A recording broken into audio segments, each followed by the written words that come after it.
Hello, this is Brian Rowe with Mythic MTG Tech. I'm doing a quick deck tech here before I pull apart a deck. I'm actually pulling apart the last deck that I used in my draft box in preparation for the upcoming Gatecrash pre-releases. I'm going to have a video a little bit later this week on some strategy for Gatecrash. But this is a 3-0 deck that I used at Gamma Ray Games recently, and we're going to see if I can just do a quick and dirty deck tech here, a little bit less formal than I normally do. Let's give this a shot. Okay, this is a Grixis deck. So we've got islands, mountains, and swamps. One of the main things to think about here is that this deck started out as just Rakdos. So I was just going black-red, and I noticed in pack 2 that blue was clearly open. So I started to pick up blue also, and it benefited me greatly. When drafting, it's really important to pay attention to what is actually getting passed to you and to open up to those open colors whenever they're available. The blue in here is really just a support color. It's mostly weaker cards. The Skywatch is a really nice tempo card for the top of the curve. Inspiration is a way to restock my hand pretty well. And Void Wielder is great for getting creatures through. So this is a bit of an aggressive deck, and I've got a pair of Void Wheelers. Where this deck really is, though, is in black and red.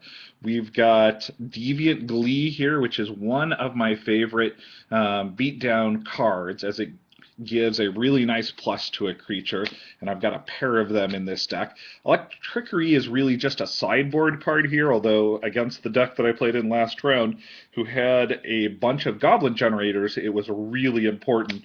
Cobble Brute here is another one that I actually really like. 5/2 for 4 casting cost can be a lot of damage, especially with a Void Wielder or something to back it up, so it often gets through. Got a second Electrickery here. This guy is really undervalued. I really like the looting capability, and if you've got a lower curve or you get a little bit too much land or a creature that you don't need, being able to cycle that is really nice with the looter ability. Once we get into black, I love the evasion ability here. Swamp Walk is great. Also, for Scavenge, 3 Scavenge is really nice on this. This is one of the few Scavenge cards that I really like. We've got Daggerborn Imp here. He's got a lifelink ability on him, which is wonderful. Also, flying evasion is really nice, especially with those Deviant Glees that we saw earlier. Now, at 6 casting costs, Assassin Strike seems like it might not be that good, but it's good for the top of your curve in this type of a deck. And I really like the Golgari Longlegs. He's just got a large enough body to be worth it. Grim Rostabout is also really nice. He was often unleashed, or occasionally not unleashed, but as a blocker. And Stab Wound is just incredible. Best common in the set. Pursuit of Flight is great. It's another way to get your creatures through and a good plus to them. Often, something to think about with both the Deviant Glees and the Pursuit of Flights is be careful with these cards. Don't just run them out as soon as you can, or you're going to get them hit with removal. You don't want to get 2-for-1 with these. It's often worth waiting as the last piece of damage to get through because the flight is so important. Deviant Glee can also be a good idea maybe a turn or two later as you're curving out with creatures, where it puts enough pressure on them that they have to use their early removal on one of your creatures first. Now, Thought Flare is the type of card that I was able to pick up in the second pack, in a third pick, that really allowed me to go into blue. Frostborn Weird I had just picked up in the Rakdos side of things, but it's just such a great card, especially with those Deviant Glees.